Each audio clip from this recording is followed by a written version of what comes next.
So first, I would like to say many thanks to our ISPIM group of Artificial Intelligence and Innovation Management that give me such possibility, together with Leandro, with his energy and optimism, to start this provocating and I think with good outcome session. So our SIG group in ISPIM worked a lot during the last year, and we have already prepared and we are waiting for the real outcome, the monographic Artificial Intelligence and Innovation Management. It was, and it will be published in a well-known publisher house, World Scientific, and it was edited by two leaders of our SIG group, Stoyan Atanev and Helena Blackbright. In February, maybe you will already have possibility to read this book. A lot of value, I think, will be added to your future research. At the same time, thank you, Leandro, for a little introduction. Who I am, I would repeat maybe a little bit. I'm an associated professor of Information Technologies in Management Department, Graduate School of Management, St. Petersburg University. Why artificial intelligence, and what is the place of this topic in my career? Well, mainly in the 90s, I was one of the first co-creators of natural language processing in Russian language, and I have created one of the first engines of Russian language resources and processor, and now I'm glad to inform you that more than 10 different well-known global companies have licensed this tool. And for instance, Adobe company uses Russian language resources from Rusicon, from our team, already for 20 years. So we are happy to see some results of our artificial innovation in natural language processing. I would like to speak today mainly keeping in mind the chapter AI-driven innovation towards a conceptual framework that I published in this monography that we will see in the February. So some additional papers I will publish on the last slide, and all slides will be shared with you, and you will have opportunity to go through them. So a main purpose of our discussion in the very beginning is some understanding of machine learning driven innovations and their management and their influence on the whole idea of management. But in the very beginning, I would like to share my understanding of digital economy that is well influencing all this artificial intelligence hype. So there are several definitions. I like the second from Gartner, where, well, we can see that in digital economy, we examine creation, consumption, and control of value associated with digital products, services, and assets in organization. So digital economy, I guess, is one of the perspectives of adoption of AI. And so I just want to focus your attention that digital economy started its way to the innovation community through, for instance, European Commission initiatives in the early 2017. This European Commission portal published the first idea of digital economy. Today, it's flourishing. You can find a lot of different folders, items that are published on the portal of European Commission. We could find at the late 2016 the idea of European Union digital strategy. Many countries and regions are going in the same direction. For example, I am from Russia, so we also have tried to formulate the digital economy of Russia idea. It has a great support from our government, and we have a Russian National Technological Initiative that has not only Russian incarnation, but also you can find there some English translation. It is all about creation of new markets, new innovative markets, and of course it also includes artificial intelligence. We can move to the West, and we will see that Asian markets are just using different types of digital transformation and digitalization, as well as United States, Canada and all Northern American market. It is also influenced greatly by artificial intelligence and its innovation and adoption of different digital transformative ideas. So just for some understanding what is the main history of digital business and digital economy development, I would like here on this slide to focus on 2 years, 2015 and 2020. You will find here, from my point of view, very important new paradigm that was first introduced in the middle of 2010, 2015, something like this, about the paradigm of digital business. And then it was transformed in autonomous business idea. Of course, 2020, it is just some milestone where we can try to find some first adoptions of autonomous business ideas and implementation. But still, what additional value and additional ideas and additional perspectives we can find looking on the next slide. The new paradigm, where we see not traditional two actors, people and businesses. We can see the third actor, things, smart things, and now smart machines.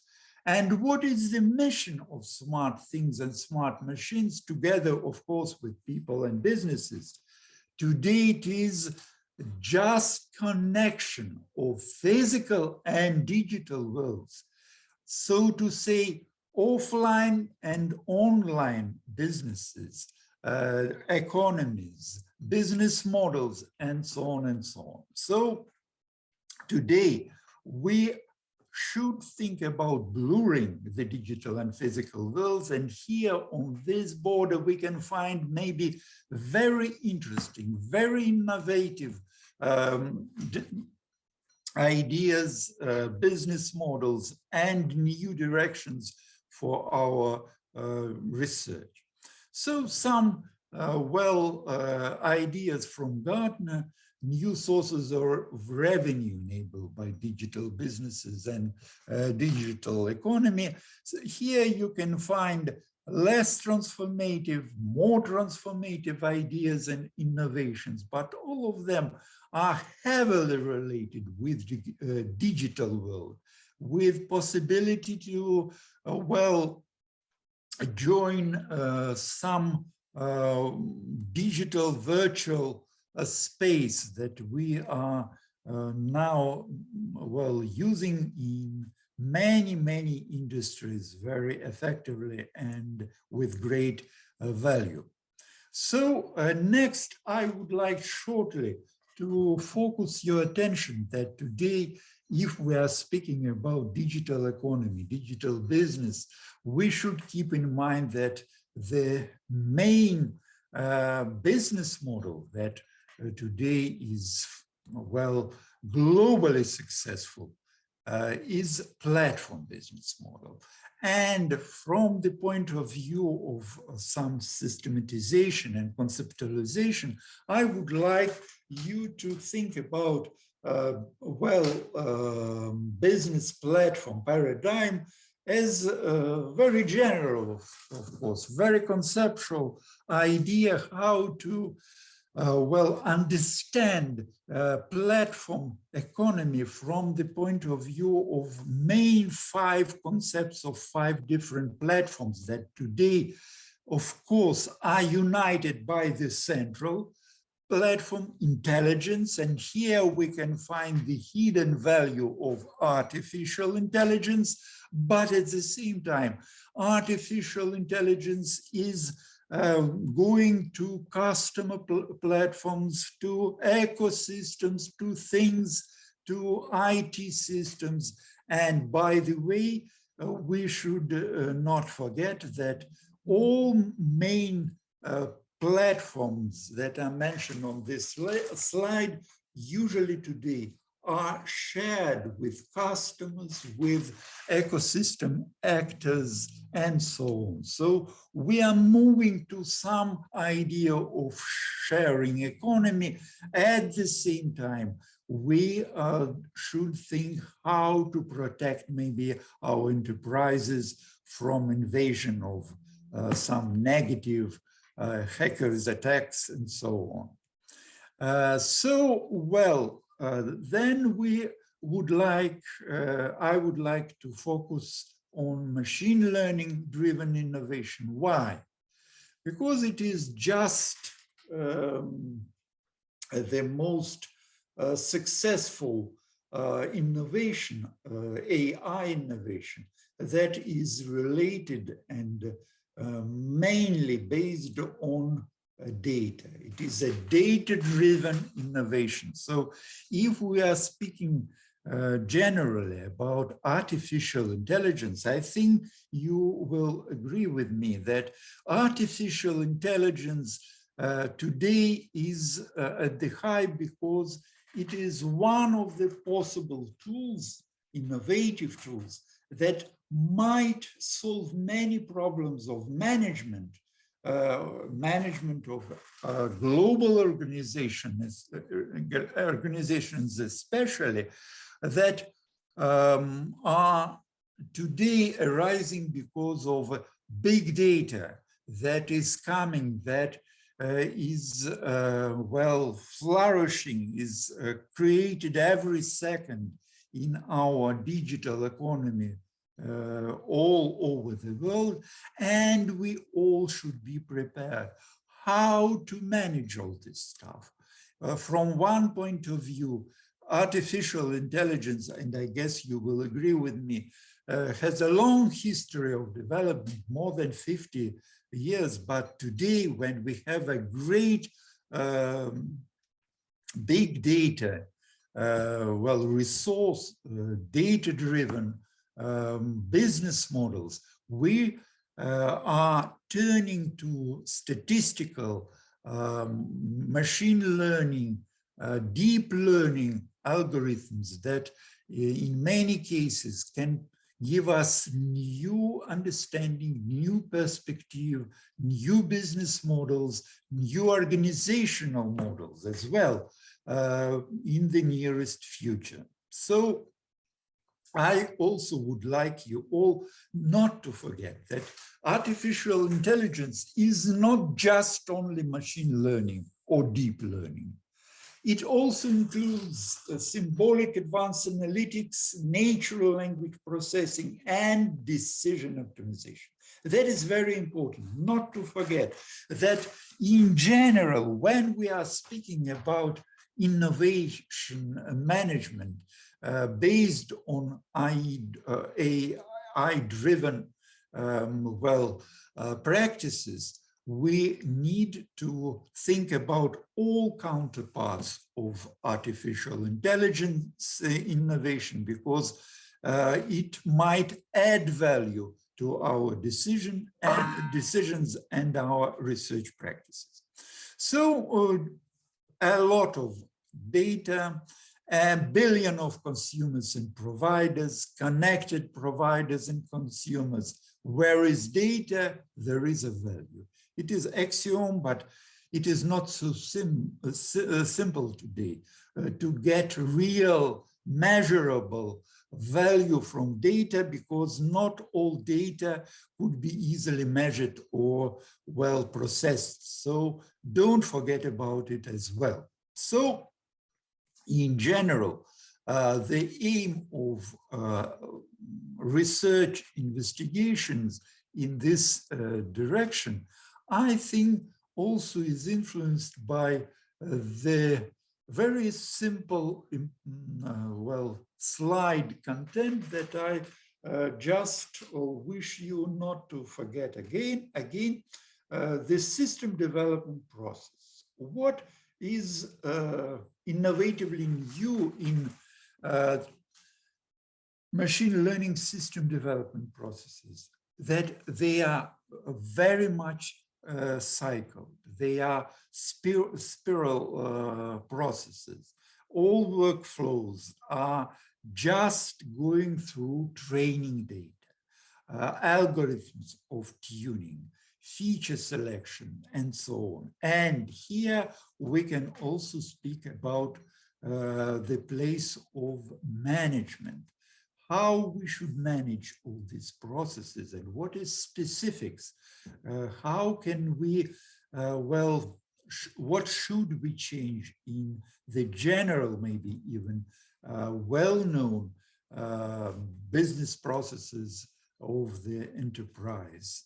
So, there are some possible comparison that on this slide gives us some, understanding what is the difference between traditional and machine learning approaches. So I would like to mention first that if we are speaking about machine learning, we are usually going more to probabilistic approaches, statistics, and other even more complicated probabilistic models that are implemented today with great success by global companies that are providing us today exceptional services. And I will speak at the end about one case of this kind. So we are learning from data today, and we need to understand how to learn from the data in this or that industry, in this or that enterprise. It is of a great importance for the whole digital economy, I think. Data structure of big data, it is something new for not only IT people, but for the whole community, business community, because today a great part of our data processing changes the main,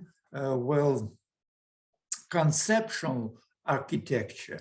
Data lakes are something new from the point of view of enterprise architecture, first of all, but also from the point of view what we should be prepared for in order to innovate using artificial driven innovations.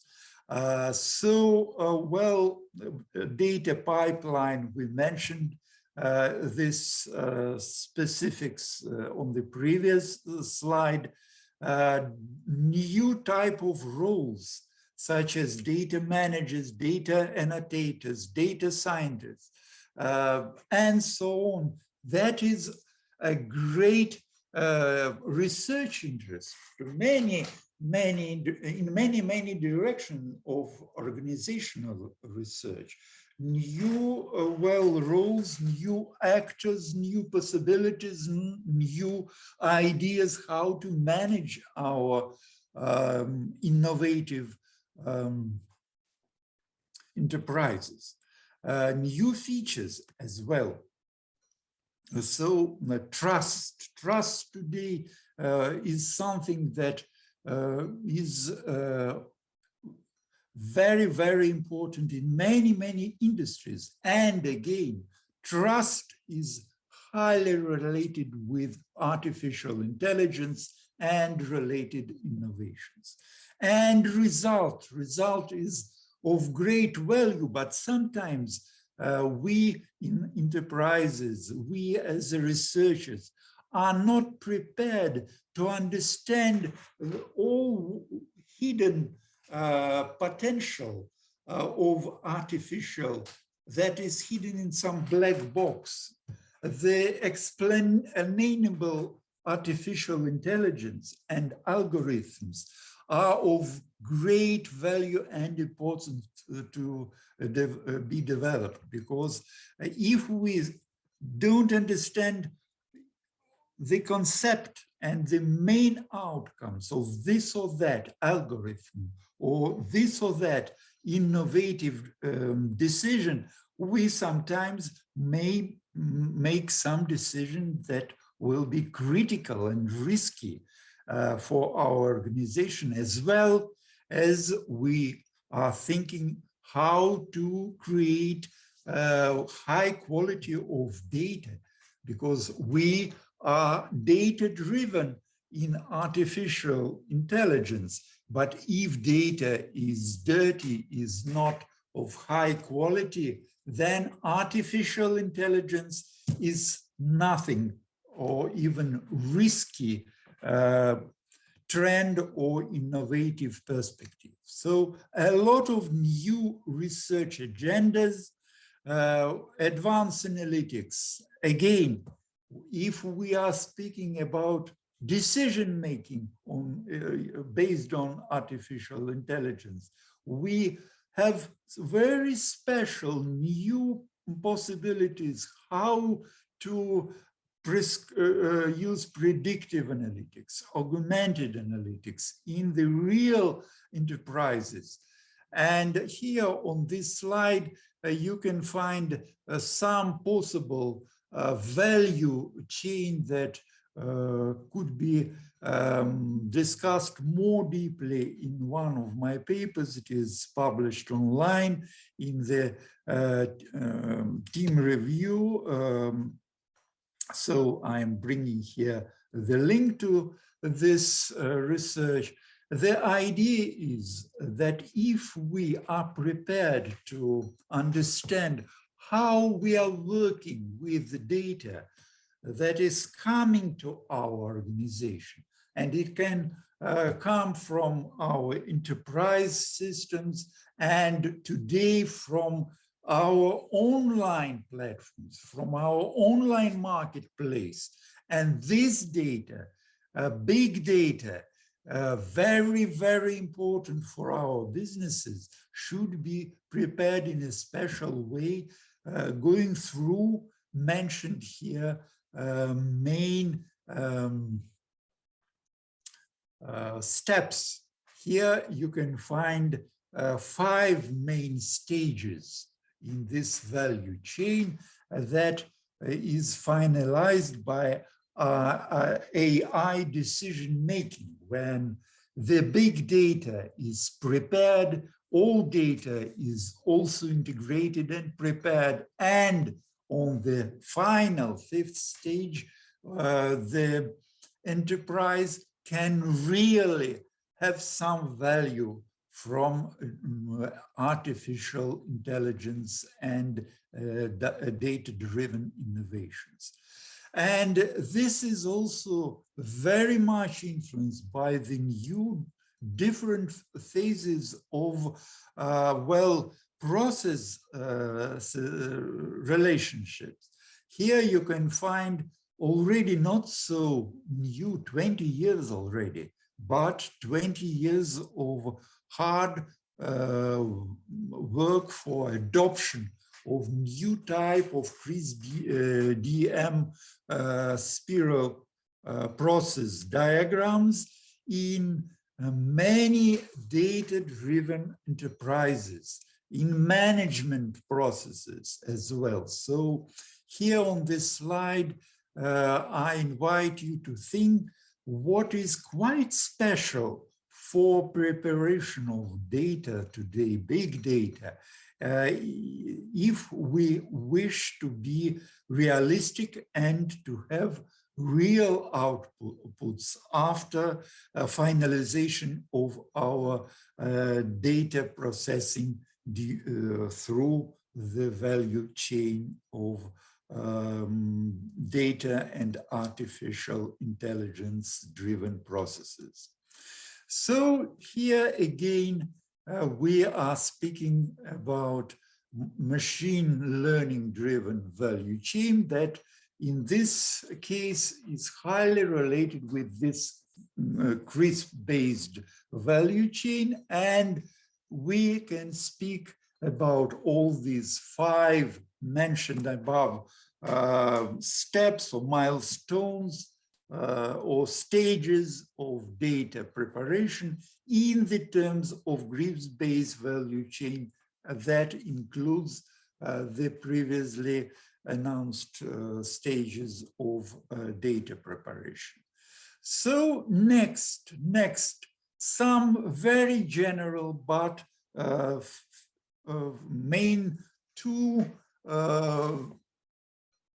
levels. It is said 3 levels, but first level is AI-driven innovation. Yes, 2 main levels of taxonomy that was created and is in the stage of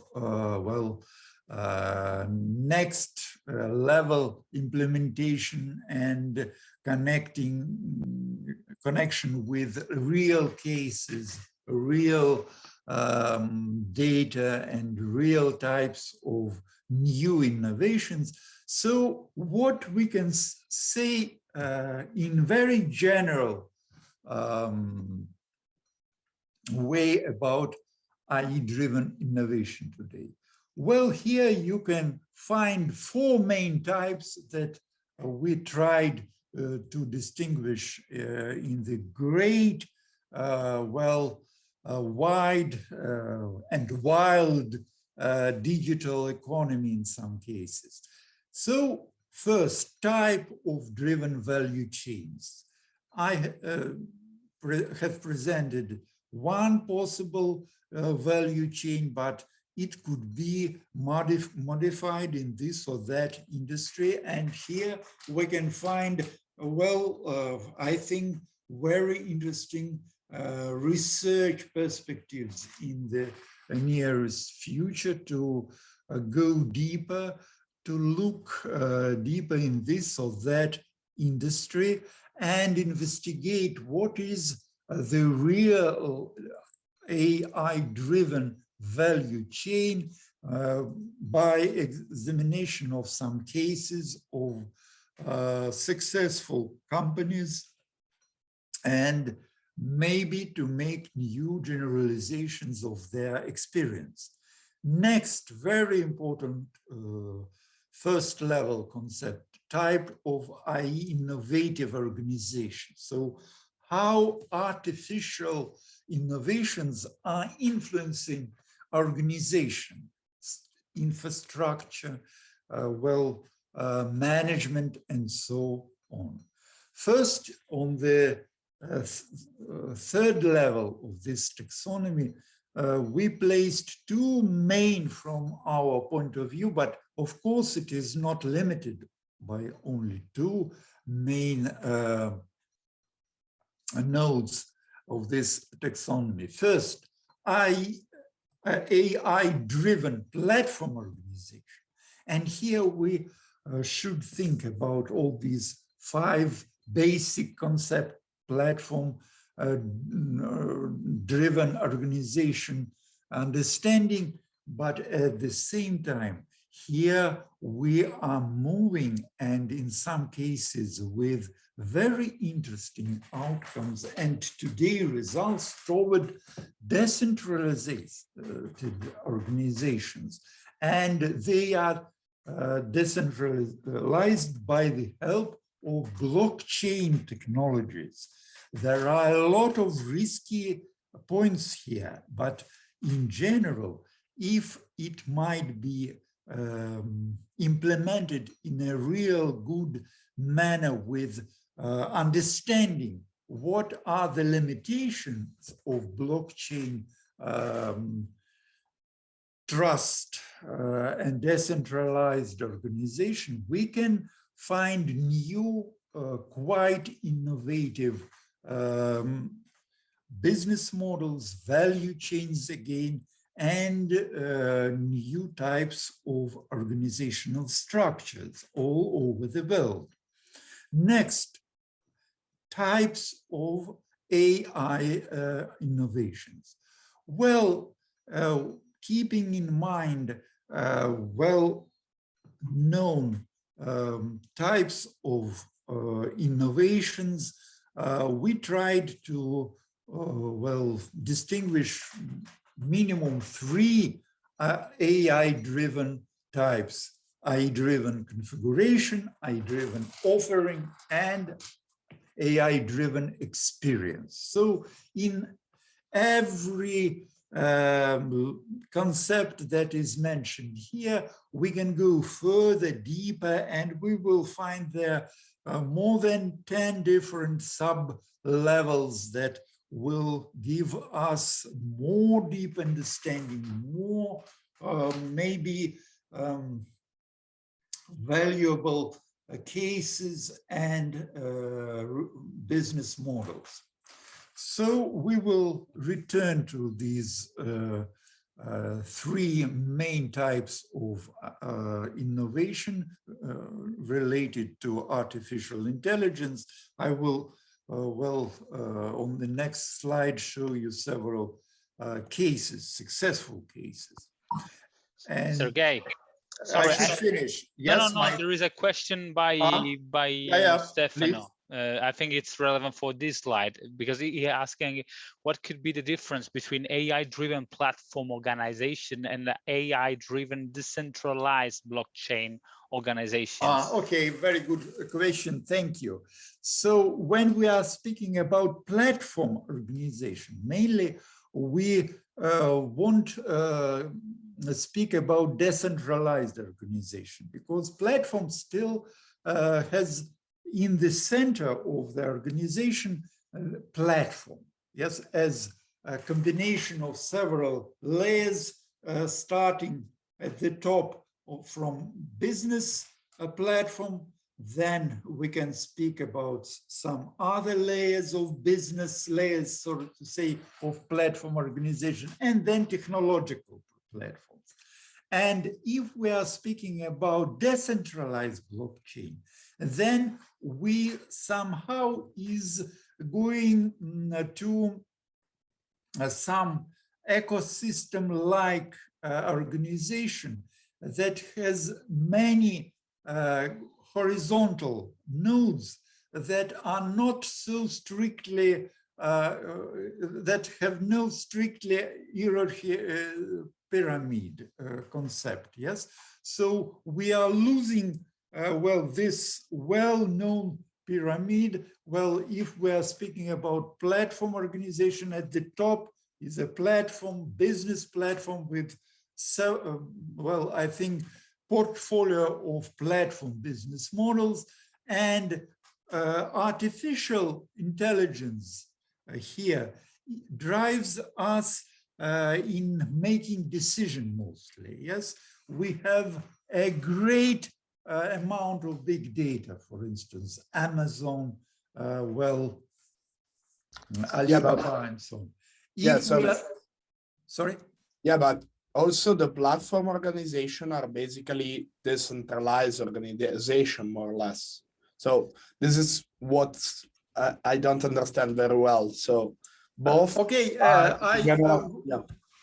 I understand that you think that a platform is the decentralized blockchain is also a platform. Yes, somehow, but in blockchain decentralized organization, I will send you maybe additional slide. We are speaking about another type of hierarchy relationships. Yes. So again, I will maybe repeat, if we are speaking about pure platform organization, as we know today, organizations, they still have some hierarchy, yes, and the decisions are mainly, if we are speaking about decision making, they are made by, well, top management that, of course, is using some outcomes from data analysis, big data analysis, but still, who makes decision? Some top management.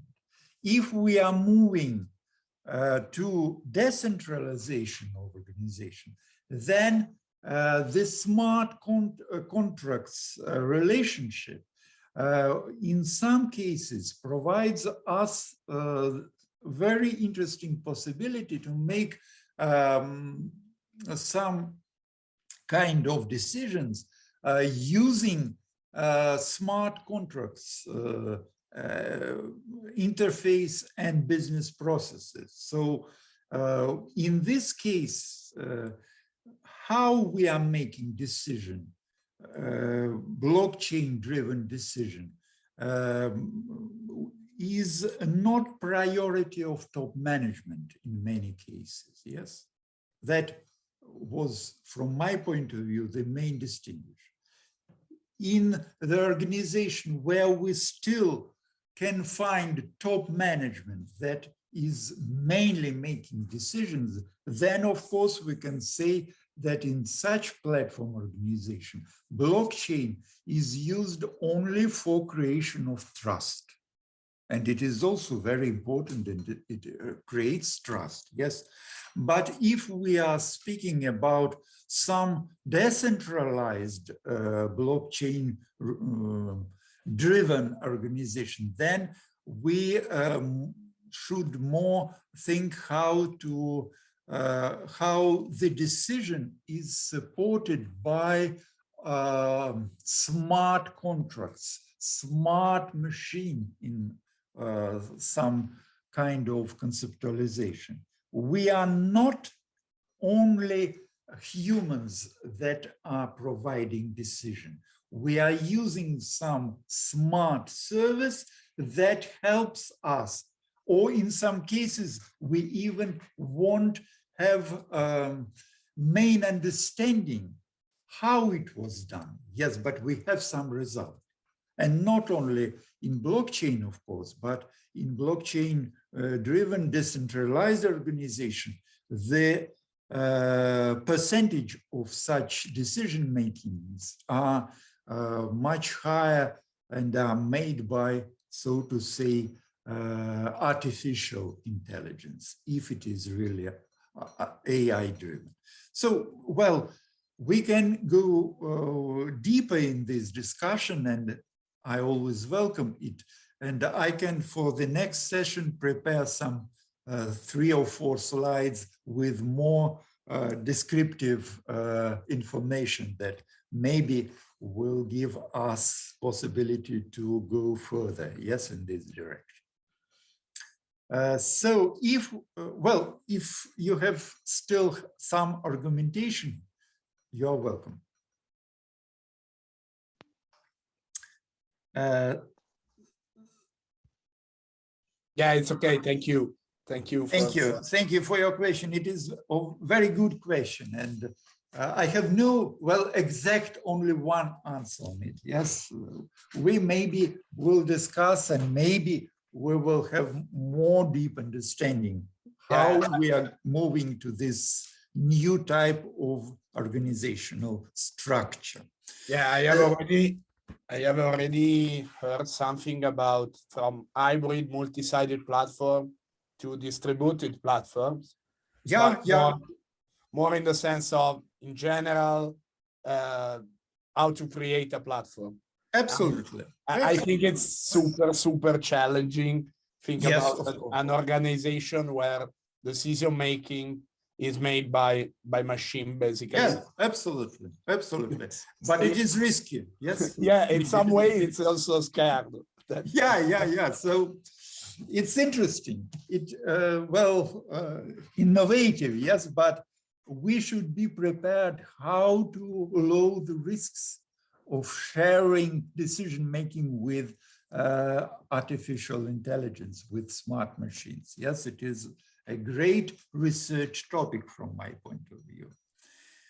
Can I add a comment? Serena. Yeah, please. We are in this conversation, so I completely agree about the risks of leaving all the decisions to the machine or to the AI.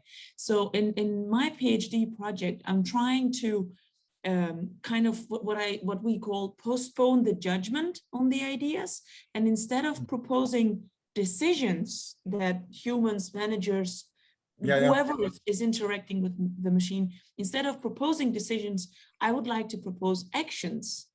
So the AI can give the employees, the teams, the innovators in the company, or whoever is interacting with the platform, can give them ideas for what's the next action instead of what's the next decision. We should then, make some definite definitions, yes? What is the difference between action and decision? What do you think? Yeah. Because every decision ends by action. Maybe I am wrong, yes or no? Yeah, from the point of view of yeah, or maybe the employees in the company who interact with the platform, they take some action and then make a decision. Maybe. It depends on our conceptualization. Yeah. Yes. Yeah, what is first? Chicken or egg, yes? Sure. I guess you will agree with me. In some cases, it is very difficult. Yes, I just wanted to recommend an alternative. Yeah. Yes, but it is interesting. Yes, we should discuss all this, and it is of great importance, I think, for managerial purposes as well. So, and by the way, I would like to add that today new human resource or human clouds, yes, that we are using for new type of human relation management is also somehow part of this problem, yes? So how to create human clouds that, and platforms that will give for your organization new perspective. And at the same time, when we are speaking about decentralized organization, I would like to add, we can find a lot already organization that are using the crowd value, yes, in many projects. And in this case, again, some kind of decentralization happens, yes. It is not blockchain exactly, but if blockchain could raise the trust to this or that participant that will want risk organization, then it might work, yes, and then it would be more decentralized, but with lower risk. But well, a lot of possible ideas could be founded here. Thank you for your comment. And the last second level concept is type of AI innovation process. Here you can find a lot of different types of innovation processes that are well known in the innovative management research, but I would like to add AI-driven, because we should speak here about some very specific additional value that is added to this or that type of innovation process. So here I again would like to repeat that we can find a lot of new research topics and very interesting outcomes. Well, let's go a little bit further, because I have already spent all time that we plan to. So I will go a little bit more speedily. So we would like to be prepared to speak about more than 120 plus subtypes of possible AI-driven innovations. We can discuss it maybe next session. It's just for our identification, and maybe some more ideas or research topics could be achieved here. And then let us go to another, well, very important thing, and some of you include this in your potential research topics. How we can understand whether this or that organization is really AI-driven, and at the same time, what is the level of such kind of maturity of this or that organization. Why it is so important, I guess you more or less understand from other industries, from other technological innovations, because if our organization just wants to implement, wants to adopt this or that artificial intelligence innovation, it doesn't mean that it will be successful in this adoption if it is not prepared, if the organizational culture is not AI-driven as well, if the literacy of main managers as well as the other employees is not turned to understanding of what is digital economy, what is digital innovation, and exactly what is AI-driven innovation. So here it is more or less traditional topic, maturity framework, how to understand maturity of this or that organization. There are very good already models, frameworks of maturity, but in the case of artificial intelligence-driven organizational maturity, I would like to propose something that is multidimensional and includes, from one point of view, artificial innovations, different types, from another point of view, or in the other dimension, platform stack, platform organization, and we can continue platform stack discussion and how it influences artificial driven innovation next time. But all this was investigated more or less deeply, but of course we should go further.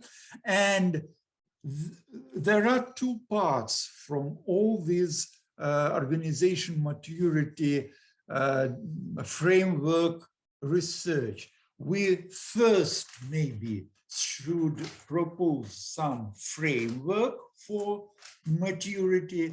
Well, some, I think some, again, levels of maturity, some stages of maturity. And then we need the second very important part, the assessment tool that will be well related to our framework, will be related to artificial intelligence driven idea and technology and innovation. So it has, again, sorry for repetition, it should be developed in two parts, but these parts should be definitely integrated. Next, we tried to do it, and in a very general way, we can give some possible, very general and very discussable, of course, maturity framework, organizational maturity framework that consists of 5 possible levels or stages of maturity and organization maturity that are very much related on the decision-making process and presented before AI-driven value chain levels. So, this is published. At the end of the presentation, you will find slides with possible papers that I invite you maybe to read, and then we can discuss and continue our research discussion. But generally, the idea is going around this question that we've already started to discuss: how we can trust artificial intelligence or smart machine decision-making. What are the roles, different roles of two, actors, human and smart artificial actor? Where is the border between them? The border from the point of view of trust, the border from the point of view of risks, and so on and so on. So I invite you to look through these slides. They incorporate several publications that was done before. This framework appeared. So it is accumulation of different approaches, and of course it is in this stage of further development, but it would be very interesting, I think, in our community next session to discuss what is good. Maybe you can find some drawbacks or maybe some discussable items, and I think all of us might add value and have very interesting outputs from this further discussion. So here on this slide, we are moving slide to the end of my presentations. Yeah, please. Okay, any questions? No, you can go. So we have at least the 30 minutes to discuss the paper by the participants. Yeah, so sorry. So here you can find different types of innovation processes and so on. And I would like to finalize with NLP case. Yes, from my point of view, generative natural language models today give us a very interesting case how the artificial intelligence with big data can improve some very specific stages of decision-making and generation of texts and artificial decisions, so to say. Here you will find several slides, several very interesting from my point of view papers. I invite you again to go through them, and we can discuss them next session. So here is typical Gartner hype cycle that gives us some understanding what is the already trusted i.e. innovations and what innovations are just in this stage of well, hype, but what will happen in the nearest future we can't predict with good probability. And here some ideas. What immediately we have applying artificial intelligence innovation related with natural language understanding, processing, and the related generation of speech. You see here, speak to everything, as Gartner says, and everything speaks. That is very good metaphor, I think, that we can implement. So that is all. What organizations want from IE and expect from these investments. Here it is, research done by Gartner, so it might add value, and explainable AI that I mentioned in my presentation. Sorry for maybe too many words. Now let us rush to our topics, to our participants. So next part, here is the first topic. I think that we will give 10 minutes for participant, and I invite the first dear participant to present the topic, one idea. Yeah, great. Maybe Sergey, just for the time being, as we have 30 minutes left, or as usually we can have also something more. You find on the chat a link to our Padlet. We created a Padlet so you can have, and I'm talking to the participants, that non-presenting participants. We have the opportunity, you know, the core idea is to participate and interact. So I really appreciate that most of you are there. Also, if you are not writing a paper on AI, but in the spirit of our community to provide, you know, some suggestions. So you can click on the Padlet, but I simply can share this screen to make you see it. So in this Padlet, as you probably are seeing, we posted the idea of Serena, Zornitsa, Jeremy, and Ivan, but I still ask Serena, that Zornitsa, I think she's not there anymore. I'm so sorry for this, but probably she will have the chance to watch the video again.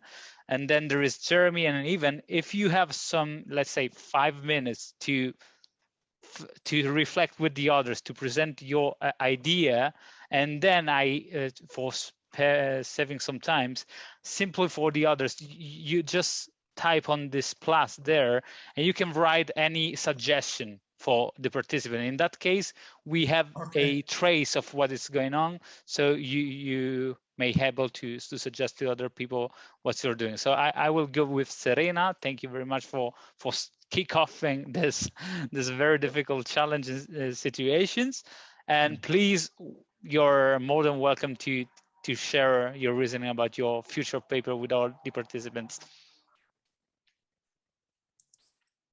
Yes, I'm ready. I'm here. Thank you, Sergey, for your presentation. And I'm very happy to know about your work more in detail and get some more details of where to go next or what to look next. This is a personal note. I'm so looking forward to visiting Russia, actually, because when I was 5 years old, my dad has his eye surgery in Moscow. He doesn't have an eye, so I'm like, I owe it to the Russian people that they took care of him when I was a little girl, and all has been fine so far. Well, my name is Serena. I'm from Albania. I live in Denmark for about 6 years now. My background has been very unorthodox, so I've moved a little bit from finance and accounting to executive management. And now I'm doing a PhD at electrical and computer engineering, where I'm trying to find potential use of AI and machine learning techniques in idea management to give more possibilities for radical innovation in new product development. So all the companies that are doing all sorts of ideation sessions for their new product development processes, I want to see if I can assist them with this platform or idea management software, that it's not just organizing the ideas and cross-referencing them with each other, but also using some more knowledge and content and insight from online resources. At the time being, I'm actually in North Carolina, Chapel Hill, the Renaissance Computing Institute, for a collaboration. I think it's relevant to mention that the program that I'm here through is called NGI, Next Generation Internet. And for all of you here, check it out. There are a lot of funding opportunities over there. And I got one of the grants called the NGI Explorers. What I'm doing here now, so I'm very new in my PhD. I'm more of a practitioner. I've been working and teaching innovation and engineering for plus 5 years in Denmark. And I've been working with startups for about 10 years already. And this world, it's a bit new to me at the moment, because I'm used to think into results as an entrepreneur rather than a researcher. And even more special now that I have to address to two audiences, both in the engineering, make them happy with all their way of publishing, at the same time the innovation management contributions. So what I'm doing here at Chapel Hill, I'm trying to get hold of as many companies as I can to conduct a survey with regards to their business understanding of idea management systems and if they have readiness on AI/machine learning platforms. So I saw both of these parts in your presentation when you said, before we start working with data, we need to have that business understanding.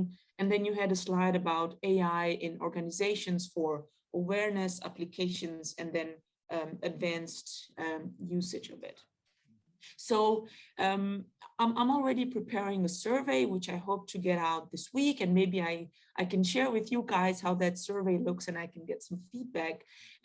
But so far I'm using, or I've been considering to use some parts of the innovation survey that European Commission uses to measure the maturity level of innovation in companies.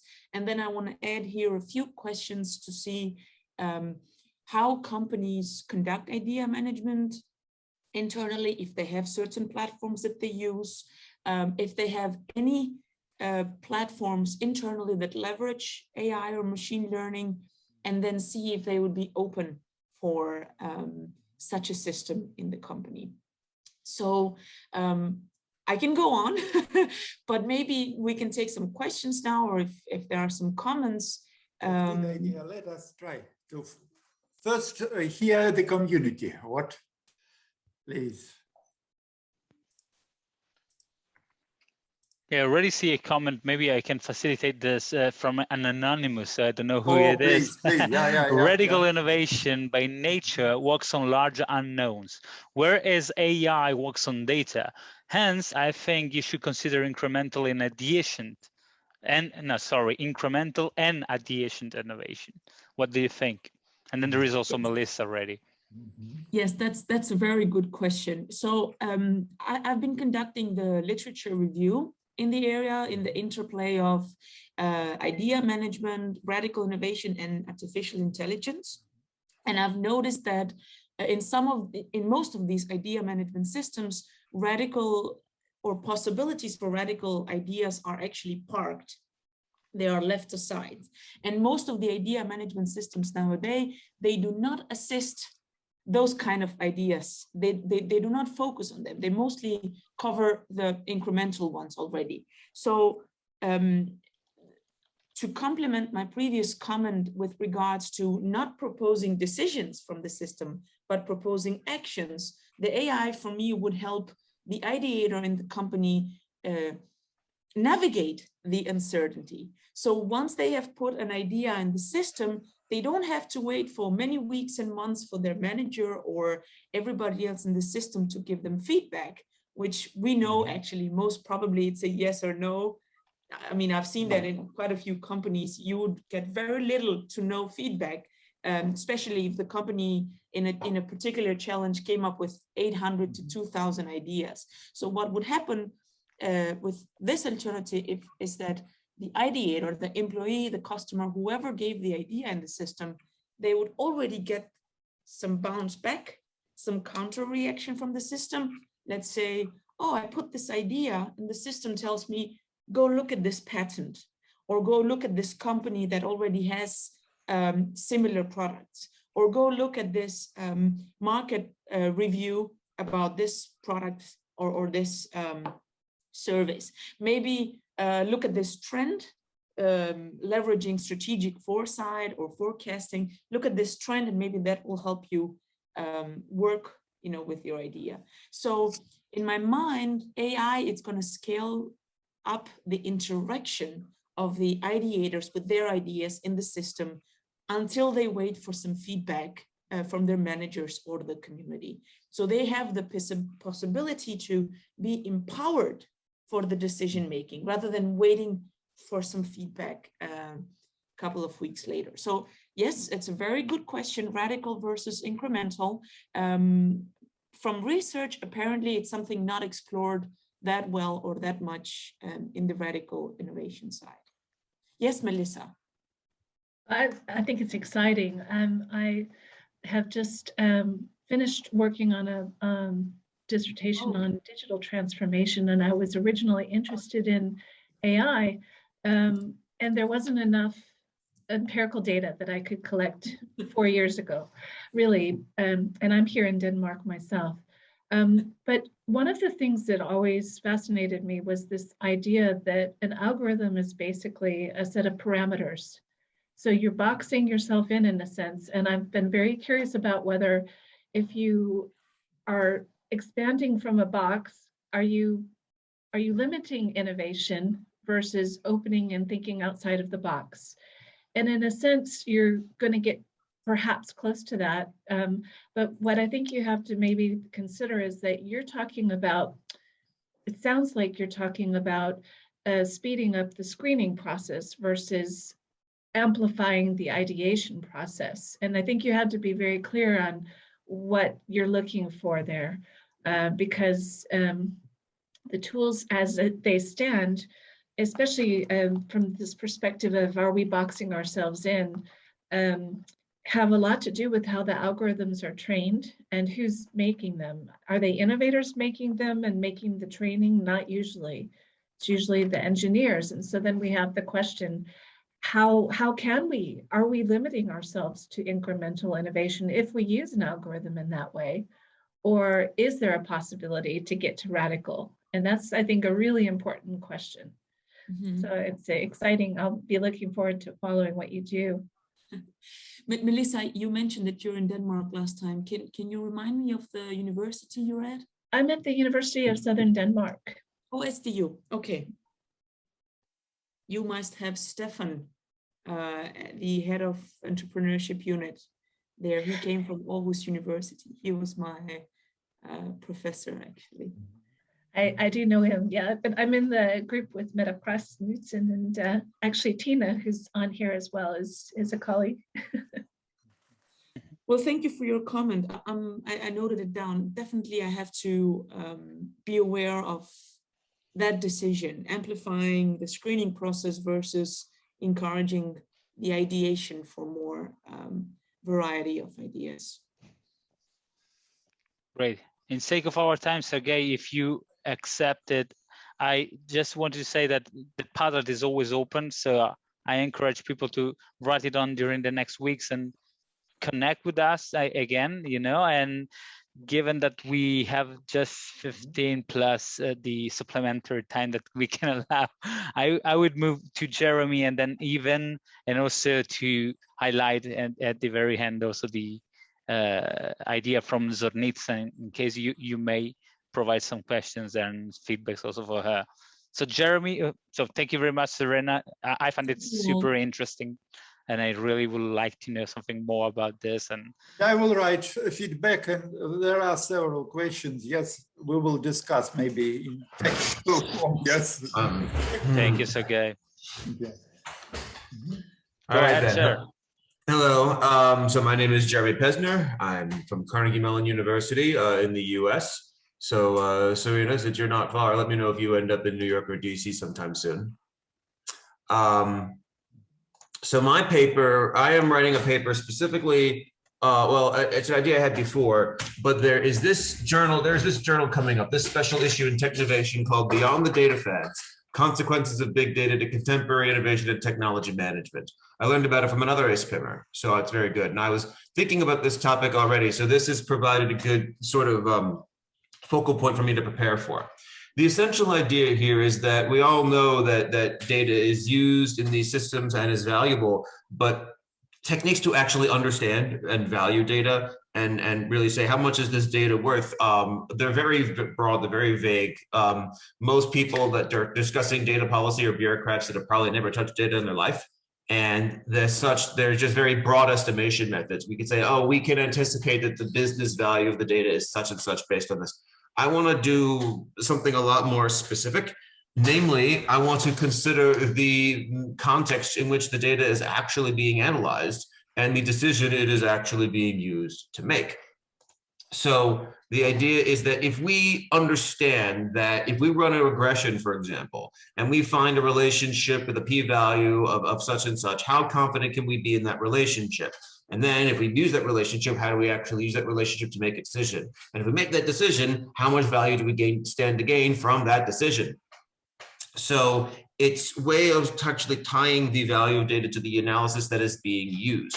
One concept that is useful here for me is the value of perfect information, which essentially says that if you have a decision to make, decision A, decision B, and you know that the decision A is worth, like, say, $40 and decision B is worth, say, $20, but they have this likelihood of happening, how much would it be worth for you to pay to know that the probability of decision A happens with 100%? And that is a good metric for sort of saying, okay, how much would be worth to have more data that makes us more and more certain that one outcome is going to occur versus the other? And then this gets more into the weeds of talking about sort of what statistical tests, what machine learning algorithms, essentially what specific techniques can be used to use this data to its full potential and to understand what the potential outcomes of it actually are. So for this particular issue, this journal that I shared, my goal is to write a conceptual piece to really talk about this idea, to flesh it out, and to talk about different ways that it can be used. This particular issue is in the context of technology management, it says, so I'd probably constrain it to that context. But essentially the question would be, essentially the goal of the paper is to write up the concepts, talk about different techniques that could be relevant, and basically get the idea out there. And if that all goes well, then I'd follow it up afterwards with an empirical paper that actually analyzes the data and tests all this. Jeremy, very interesting topic, I think, but it is a very fuzzy in some cases, yes. But I think that economic value is of great importance. And just several days before, I could find that Amazon services, they have provided some methodology how to optimize by the help of AI cloud computing, yes, expenses and so on.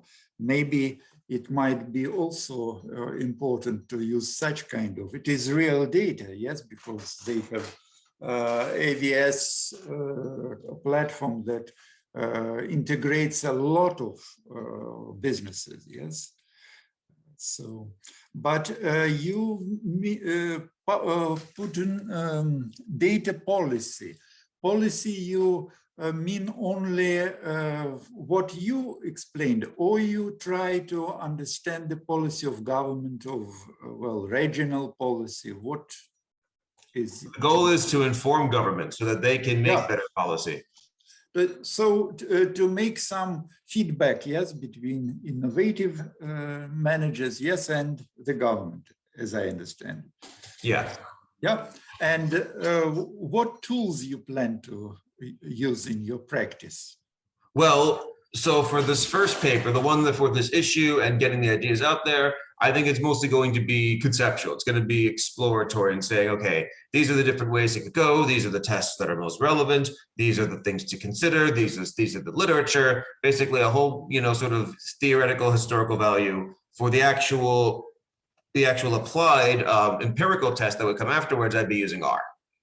I'd have to find data. That's the big one. I have to find relevant data that I could test in these ways. But once I get into R, I'm pretty handy. But I guess you might use different KPIs that are known for digital economy, for digital businesses, especially because they are related with real transactional or some other type of data that we have. Yes, not just making yes, but so learning what they are, figuring out what the applied context is actually going to look like is another important question. But certainly for the purpose, this paper is due in 3 months, so I don't have a huge amount of time to get it together. So my goal is just to become familiar enough with this in order to make this case. To say, yeah, this is what makes sense. I've convinced you all that this is a good idea, and then I'll go off and actually do it.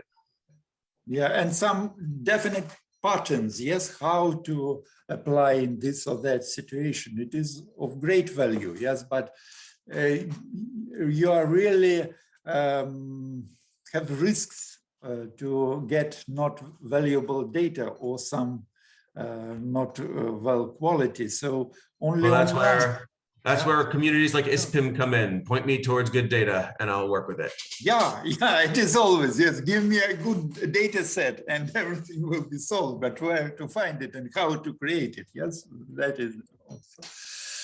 So I think that communication with big platforms, digital platforms, as organization might give additional improvement. Yes, but at the same time, how to protect oligopoly of digital platforms. It is also of great value, I think, yes. And it also relates to the policy, yes, data policy. I mean, the big question is what are they, and this does get into things like the ethical AI movement as well. Like, in order for us to know what the data, how valuable the data is, we have to know what it's being used for and how that process is working. So that comes into transparency of algorithms and regressions and so forth. Yeah, absolutely. But you are optimistic from the point of view of data sets that you will, I think, I mean, we know that there's a lot of data science tools out there for understanding data. But again, that hasn't made its way into policy discussions yet. And then that's where I see this opportunity. Absolutely. But I think the first is where to find real data set collection, yes. Not all companies are opening their data today, yes. But the idea is very interesting, and I think that the settings that might be applied to it are of great importance. What is your plan? Because you have written only 2 sentences in your description, but it would be nice to have some more deep description, maybe discussion here. Sure. I mean, I wrote something more. There's hopefully a message to professor in my department recently. Together on this. Basically, what I could say is that if we have data and we have a decision to make, then there is probably a specific set of analyses that are useful to undertake to say, okay, how well does the data support the decision one way or the other? So then to say, okay, here are the tests. Let's say it's the regression. Let's say it's the Kolmogorov-Smirnov test. Let's say it's a couple others. Then we'd say, okay, so what values of those do we deem to be useful? And if the tests are such and such a value, then we would make this decision. And if they're that value, we make that decision. So how close is it to this value? How many more lines of data, how many more rows of data do we need to become all the more confident in the results of these tests? So essentially there's the gap between what do we know and what would we ideally like to know. And the only thing, the main question, who will share this data with you? It depends on what data I'm looking at. It might not just be corporate data. It could be government data. It could be nonprofit data. there's lots of options, and I mean the upside of this very broad question is that there's lots of ways I could go with it. So I fortunately don't need to make a decision about exactly who that is right now.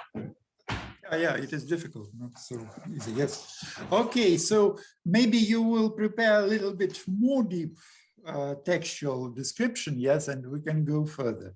But I think it is of great value. Leandro, just tell me how I can edit it, and I will come back. Yeah. Thank you so much. Very good. That's super interesting also because, you know, there are other comments, Jeremy, for you in the Padlet. So take a look at this because I think it's super valuable. Also, Renuka's ideas. It's a great food for thought. Yeah, and absolutely. I will move, by the way, I really like the idea, Jeremy, from my perspective. I'm not an expert in data policy, but I think it's very interesting approach to study. And we move to Ivan. Ivan, it's another very interesting aspect about AI mixed with CSR. Please, Ivan, share your reasoning with us. Thank you. Thank you for your presentation, Sergey. It's always nice to meet someone from Russia and from St. Petersburg, especially. Thank you. Always welcome. 15 years of my life, and now I'm also in Denmark in Aalborg. So Serena, nice to meet you. Sometime probably we'll meet in person. And I thought Sergey as well was sometime in Aalborg. Sorry for the brief introduction. I'll just jump in straight into my idea. I'm trying to study the social effects of artificial intelligence usage, and probably you've noticed in the recent news that some of very top official organizations like United Nations and others are trying to put some restrictions upon the usage of artificial intelligence, for example, in surveillance area.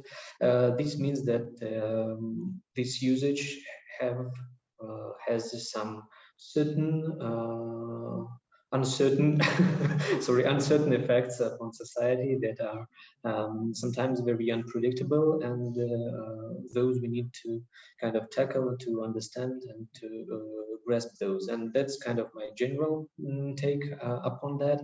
And the first kind of thing I'm trying to come up with is to find some social impacts of artificial intelligence used by organizations, and if they do self-report, how do they self-report those in their reports of corporate social responsibility reports, non-financial statements. So I'm trying to use various methods of natural language processing, and I'm trying to compare various types of organizations, various types of products they are implementing these reports. And I'm doing like my first steps in this data, just collecting various standards upon social responsibility reporting, like global reporting initiative or like WAITA principles or some other stuff. But the problem I'm running into is that they are very, very vague. As a rule, those reports, they're just denoting how companies are nice on society, but figuring out some specific stuff. Well, I'm still hoping that I will find some specific stuff out of that. So that is my general idea. Yep, you're welcome. Well, thank you for your ideas. I think they are of great value. And immediately I have association with, well, sentimental analysis and everything that might be applicable to analysis of such kind of data.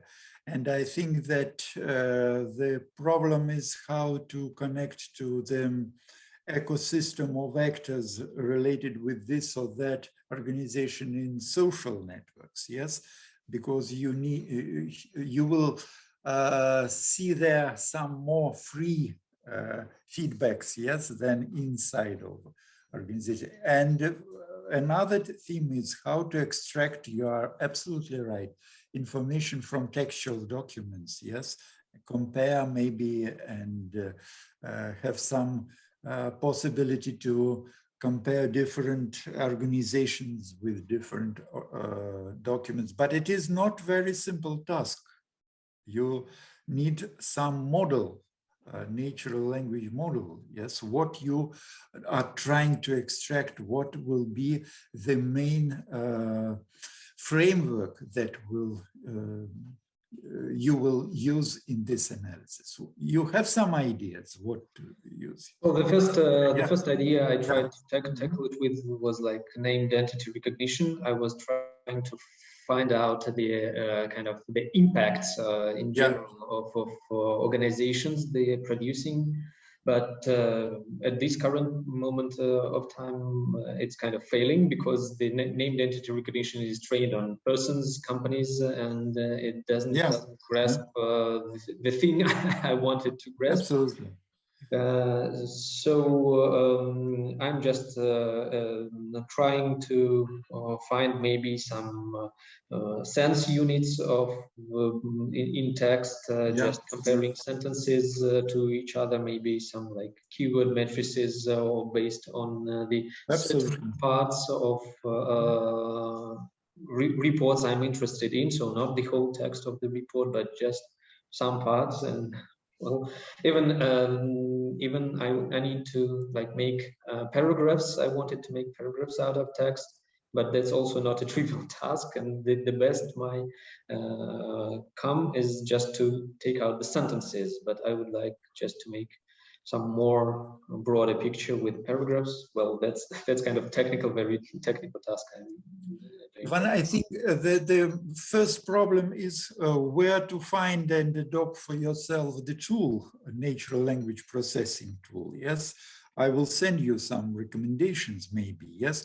Another second step is where to, again, find the valuable collection of such documents in order to apply your methods, yes? And the third thing is extraction, yes, of, you are absolutely right, maybe sentences or maybe some phrases, maybe some patterns, yes, that could be compared then and form some taxonomy maybe or something like this. So let's be in touch and I will try to send you some possible information and links, yes. But of course, you should be prepared to use all these tools, yes. They are very powerful, but they need some, literacy. That I guess it is possible. Visualization of texts made by Tableau, for instance, is very good. And you can immediately see a very interesting picture, yes, from the textual documents. But again, model, what will be the main model that you will use? Yes, all this, yes. Okay. Yeah, so, but it is of great importance, I think, and it might give very good outcomes. I am silent, maybe other questions from our community, please, sorry.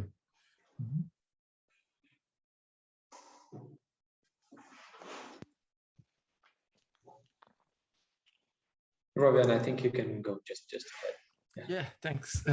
Hello. Okay, thank you, Ivan, for your presentation, for your ideas, sharing with us. So we will be in touch. Yes, okay. Thank you.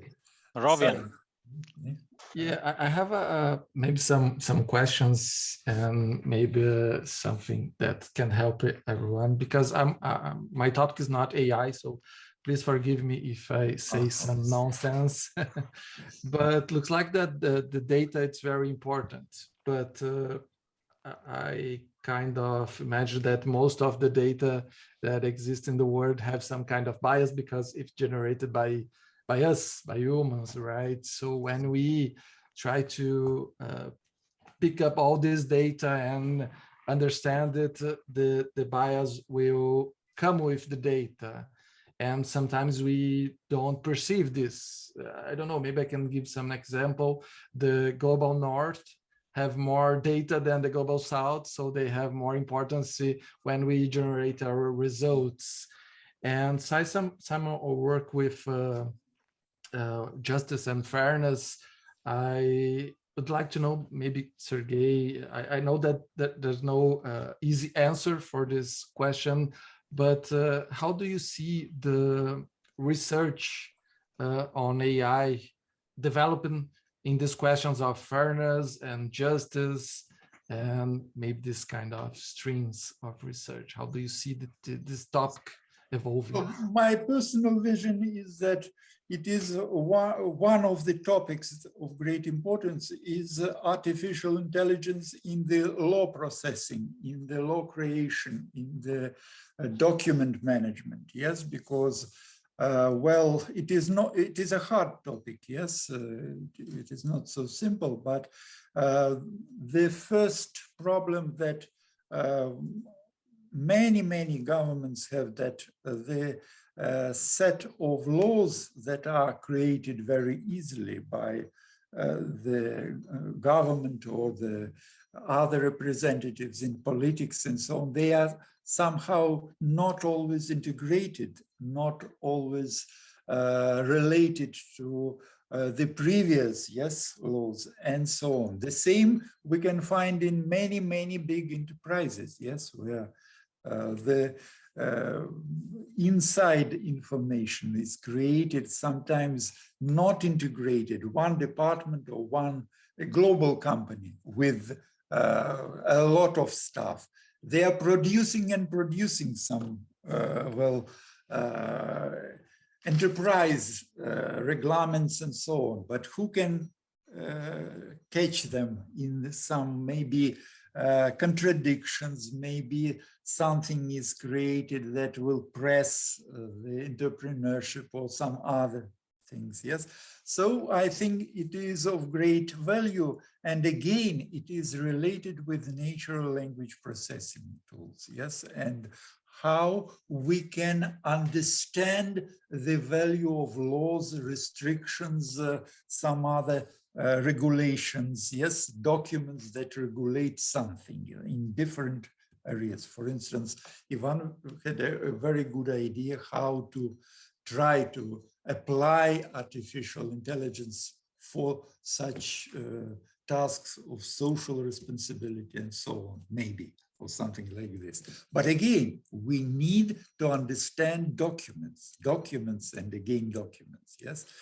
I think also that we can try to go through some collections of documents first, maybe. But this means that we need some trust for this from this or that enterprise.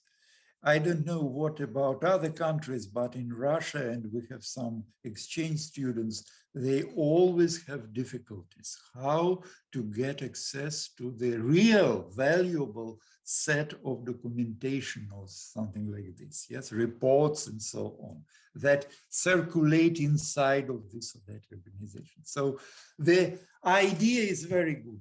How to implement it, how to melt this ice, yes, well, it is reasonable ice, yes, because not all corporations want to share their conflicts or something like this. So it is a subject of human relationships still, yes.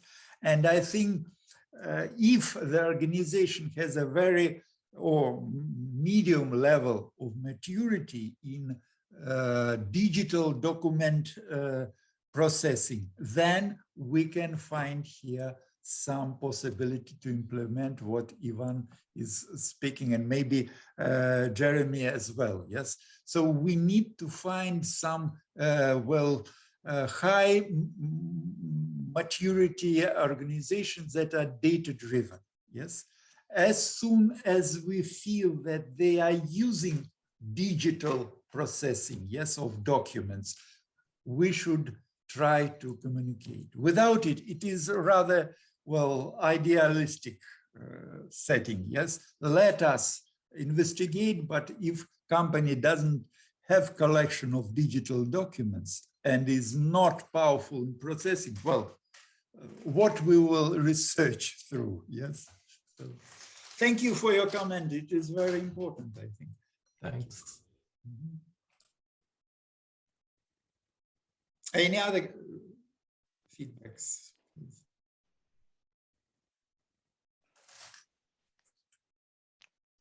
Good. Well, if it's not the case, I think that the Padlet will remain as a good, repository of our comments, and I really hope that I see that some of you are exchanging LinkedIn connections, and this is what we aim for.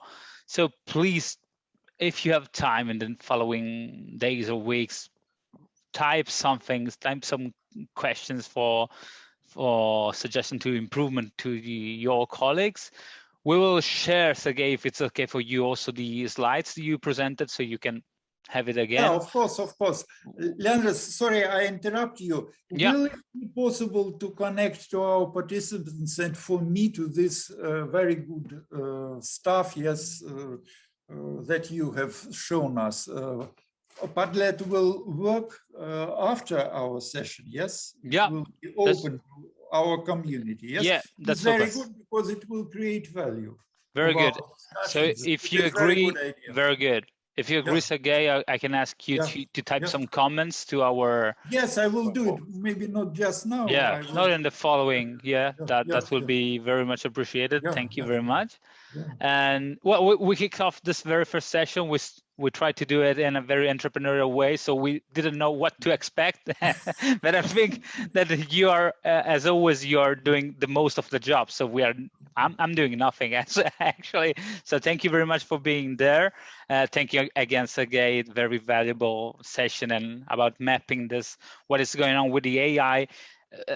I just wanted to say one perspective.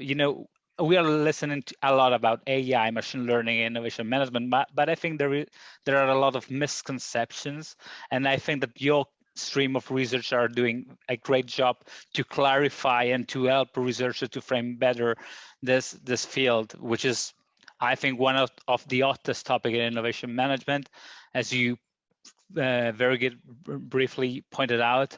So I'm really hope that most of you will find it useful, but also in the next weeks. So I really hope you will work on it.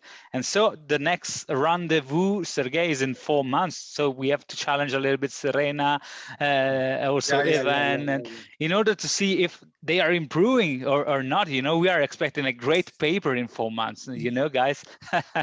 Leandro, very important things, how we will measure our process. Yes, I think we have to ask to machine learning techniques. So I think that all participants should maybe let us discuss what could be valuable for you. What kind of all this process should be checked, yes, and so on. So let us maybe not hurry just now, yes, but all of you, please think a little bit. What will help you, yes, to go through this process? I didn't even get to meet everyone else on this call. I mean, there's you, there's the presenters, and then there's other people. I don't know who everyone is. But as we write the paper, it'd be good to post it on the Google Doc potentially, before we wait 4 months, so that we can check in before 4 months from now and sort of get feedback from one another as we write it. Let it be. And I think that we should also keep in mind 2 structures that of your future papers. First was proposed in the very beginning, some conceptual work, what it should be created of, yes? And the second very important thing, we are preparing some papers for ISPIM conference, yes, at the final stage. And ISPIM also has some definitely well-done templates, yes, of the papers. So maybe Leandro or I will publish these templates. It is one template mainly that you should also prepare, because the decision-making process is quite human in ISPIM, and it needs always field template, and then the reviewers are making some feedbacks and evaluation. So please don't forget about it as well. Yes, so we have some research template, and we need to adopt it to some ISPIM template that always is used during the stage of evaluation of proposals. So, dear participants, thank you so much for your attention. Yes, thank you for your good ideas. They make me very enthusiastic about all this process. So I think we can create something in our communications during these 4 months, and we shall see what will be the first outcome. Let us think again, what will be valuable, yes, to achieve in the perspective of 4 months. And then we shall go further. I'm happy to see you, to predict possible results. Great. Thank you, Sergey. Thank you all.